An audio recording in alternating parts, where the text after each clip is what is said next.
Komið þið sæl. Í þessu myndbandi ætla ég að fara með ykkur yfir það sem við kallum línurof. Línurof er þegar við lokum línu með manni eða peði til þess að trufla samspil varnarmanna andstæðingsins. Kíkjum á fyrsta dæmið og við sjáum hérna svona einfalt hróksendatafl þar sem hvítur er peði yfir og er að reyna að vekja upp drottningu á D8. Svartur er að verjast og svartur lék hérna hrókur D1 til þess að stoppa peðið og hvítur lék þá hrókur D6 sem er svona einfalt dæmi línurof. Hann lokar línu svarta hróksins og hótar að vekja upp drottningu. Og svartur á enga vörn til þess að stoppa peðið. Svartur reyndi að skáka nokkur sinnum, en það gerði ekki neitt. Hvíti kóngurinn bara nálgaðist svarta hrókinn og á endanum þurfti svartur að bakka með hrókinn sinn og þá vakti hvítur upp drottningu og vann auðveldlega. Sjáum þá næsta dæmi og við erum eins og stöðu hér. Hvítur er hrókundir en er með 2 frípeð, 1 á C7 og 1 á A7. Vandamálið er bara að báðir uppkomureiti peðana eru valdaðir af biskup og hrók. En ef við horfum á þessar línur, þá sjáum við að þær mætast hérna á C6. Þannig að hvítur leikir þessar stöðu riddari C6 á skurðpunkt línuna og lokar þessuna bæði fyrir hrókinn og biskupinn. Og vandamálið fyrir svartan er, ef hann dreif með biskup, þá valdar hann auðvitað ennþá A8-reitin en lokar leið fyrir hróknum. Þannig að C8 drottning vinnur skákina fyrir hvítan og sama sé hrókudröpu C6. Svartur valda þá C8-reitin en lokar leið fyrir biskupnum og hvítu vekur drottning á A8. Höldum áfram og sjáum þá þetta dæmi hér. Hér eru fleiri mennin á borðinu og hvítur er í stór sókn. Hann er búinn að stilla biskupnum og drottningun upp hérna á þessari skálinu með hótun á H7-peðið. Svartur valdar þetta peðaugnablikinu með drottningunni, þannig að hvítur ákvað að loka fyrir drottninguna og lék biskup G7 skák, sem er glæsilegur leikur.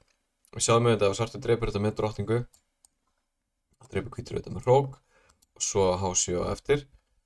Ef að svartur drepur biskupinn á G7 með biskup, þá lokast leiðin fyrir drottninguna og hvítur mátar á H7.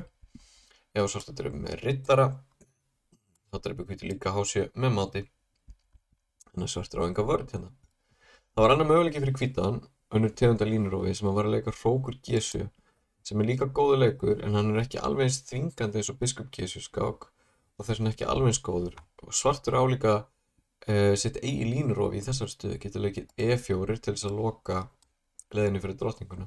Og þá er best fyrir hvítan að drepa á F7 og hvítur er með vænlega stöðu en svartur getur barist. Höldum áfram og við sjáum næst þessa stöðu hér. Það sem hvítur er peði undir en er með mikið frumkvæði. Alla menninu sókn og svartur er ekki alveg búinn að klára liðskipunum sína. Hvítur leikir þessari stöðu hrókur E6 sem er glæsilegt línurof. Við sjáum að eiginlega einu varnarmaður svart í stöðunni var drottningin á C6 sem var að valda hásaspeðið. Þannig að hvítur loka línunni fyrir drottninguna. Ef svartur drepur núna með peði þá kemur máti strax hérna á G6. Svartur getur líka drepið á E6 með biskup en þá er auðvitað peðið ekki lengur valdað og hvítur getur drepið hér, hóta máti og einu leiðin til að stoppa það er að leika F6 en þá opnast fyrir hrókinn og þá kemur máti á G7.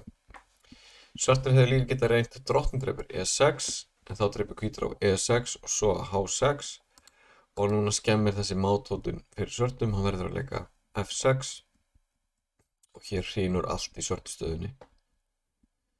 Þannig að skásta tilraun svart síðasvartu er að drepa á C2, þá drepur hvítur á H6 og svartur vinnur mann en það dugar ekki til því að hótunin að drepa hér er of hættuleg og eftir F6 kemur okkur E7 og þetta enda með máti. Og við höldum áfram í næsta dæmi og hér er það svartur sem að leik og nú fyrir þetta að vera aðeins flóknari hjá okkur. Svartur hótar að ýta peðinu sínu upp í borð. Vandamáli er bara fyrir svartan ef að svartur leikur strax H2 þá kemur hrókur B1 og hvítur nær í tækatíð að stoppa svarta peðið. Auðvitað getur svartur dreipið peðið á A2 og stendur betur en hann fær ekki drottningu á H1. Það sem svartur gerði hér var að hann skákaði á C4 og eftir kóngur D2 þá ákvað hann að loka þessari línu. Hann leik hrókur C1 sem er frábær leikur og hugmyndin er ef hvítur dreipur hérna á C1 þá kemur H2 og peðið verður ekki stoppað. Sama er upp á teningunum ef hann drepur með riddara, þá kemur H2 og aftur drottning á H1. Eftir hrókur C1 þá hvítur enga vörn. Og við höldum áfram og sjáum ennþá flóknara dæmi í þessari stöðu hér. Hvítur peði yfir, en það skiptir ekki miklu máli því að svartur með mjög hættulegt peði hérna á D-línunni og hótar að fá sér drottning á D1. Hvítur á enga sérstaka vörn til þess að stoppa peðið, en stundum sókn besta vörnin, þannig að hvítur nýtti sér sína eigin möguleika á kóngsvagnum. Það mjög freistandi í þessari stöðu að leika eins og riddari E8 og hóta bæði máti með drottningu G7 og líka skák á F6 með riddara. En þá ætti svartur mjög góðan varnarleik, drottning B2 valda þá þessa skálinu og þessa reyti kemur í veg fyrir allar hótanir hvíts. Þannig að hvítur sá þetta og byrjaði á því að leika biskup E5 sem mjög skemmtilegt línurof. Hótar auðvitað máti á G7 og svartur verður að drepa þennan biskup.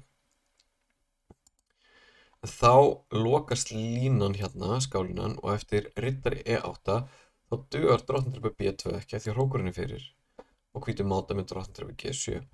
Þannig að svartur verður að leika riddari F5 til að valda biskupinn, en þá kemur riddari F6 skák og svo drottning G8 mát. Glæsileg flétta á hvítum.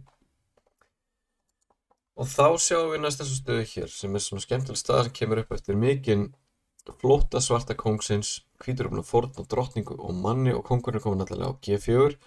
Nú er bara spurningin hvernig getur hvítur máta kónginn þarna. Hvítur leik H3 skák sem að neyði kónginn niður á G3. Og ef við hugsaum núna bara skákir hvíts þá sjáum við að eftir biskup E1 skák það væri svartur mát nema hann getur auðvitað fórnað hróknum sem hann alveg tilbúinn til að gera. Það sama má segja hrókur F3 skák, það væri mát nema svartur getur drepið hrókinn. Þessar línu mætast hérna á E4, það er skurðpunkturinn og þess vegna lék hvítur í þessari stöðu biskup E4. Glæsilegur leikur og hugmyndin er að eftir biskup drepur E4 þá kemur biskup E1 mát og eftir hrókur drepur E4 þá valda biskupinn eða ekki lengur F3 reytin þá kemur hrókur F3 mát. Við ætlum að enda þetta myndband á því að sjá tvö dæmi frá íslenskum stórmeisturunum og við ætlum að byrja á Jóhanni Hjartarsyni, staða úr skák hans gegn sænska meistaranum Tom Rydström. Jóhann er í þessari stöðu 4 peðum yfir og byggust allir við því að Jóhann myndi vinna auðveldlega. Jóhann lék í þessari stöðu hrókur F8 sem að hóta drottningunni og ef að drottningin fer eitthvað þá kemur máta A8. Hér eru flestir gefist upp með svart, en svartur reyndi eitt trikk í þessari stöðu og lék hrókur E2 og hér byggust áhorfendur eða töldu áhorfendur að Jóhann væri búinn að klúðra kannski skákinu vegna þess að ef hann dreipur núna á E8 þá kemur hrókur H2 mát. En Jóhann var að sjálfsögðu búinn að sjá lengra, hann var búinn að sjá þetta allt fyrirfram og lék í þessari stöðu glæsilegur biskup E5 sem er mjög skemmtilegt línurof. Lokar auðvitað skálinu biskupsins, nú er ekki lengur neinn máthóttun á H2. Ef að svartur drepur hennan biskup með biskup og heldur áfram að hóta máti hér, þá kemur hrókur F7 skák. Neyði kónginn eitthvað í burtu, hér getur hvítur mátað og ef kóngurinn fyrir A6 þá getur hvítur drepur hrókinn með skák og svo bjargar hróknum sínum. Svartur á auðvitað aðra leiki eftir biskup E5, hann getur drepið hérna með hrók en þá er engin máthóttun lengur á H2, þá drepur hvítur bara drottninguna og vinnur auðveldlega. Og að lokum, ef svartur drepur biskupinn með drottningu, þá máta hvítur á A8. Með glæsilega klárað hjá Jóhanni. Síðasta dæmið okkar er úr skák Friðriks Ólafssonar og þetta er skák gegn andstæðingi sem heitir Michael Schaefer og Friðrik er hérna með hvítt og lék hérna hrókur drepur E6. Glæsileg fórn. Svartur drap tilbaka og þá kom aftur hrókur drepur E6 og hugmyndin er að virkja þennan biskup á B3. Ef svartur drepur hérna á E6 þá kemur riddari F6 skák og opnar þá fyrir biskupnum á B3 og eftir G drepur F6 þá kemur biskup drepur E6 og hérna hrýnur allt hjá svartum. Það er allt í uppnámi. Þannig að eftir hrókur drepur E6 þá ákvað svartur að skáka hérna C1. Neyði hvíta kónginn í burtu og lék svo drottning F1 og þetta lítur dálítið ógnandi út því að svartur hótar auðvitað máti á H1 og hvítur vildi helst ekki þurfa að fara eitthvað með kónginn svona flakk. En alveg svo Jóhann þá var Friðrik búinn að sjá þetta allt saman fyrir og lék í þessari stöðu hrókur E1 sem er glæsilegt línurof, lokar tímabundið fyrir samvinnu svörtumannanna og opnar leið fyrir biskupnum á B3. línurof og línuopnun á sama tíma.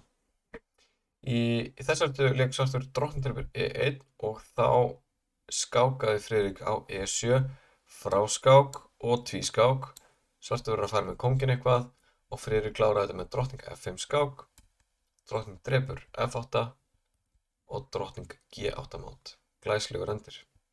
Takk fyrir áhorfið og gangi ykkur vel.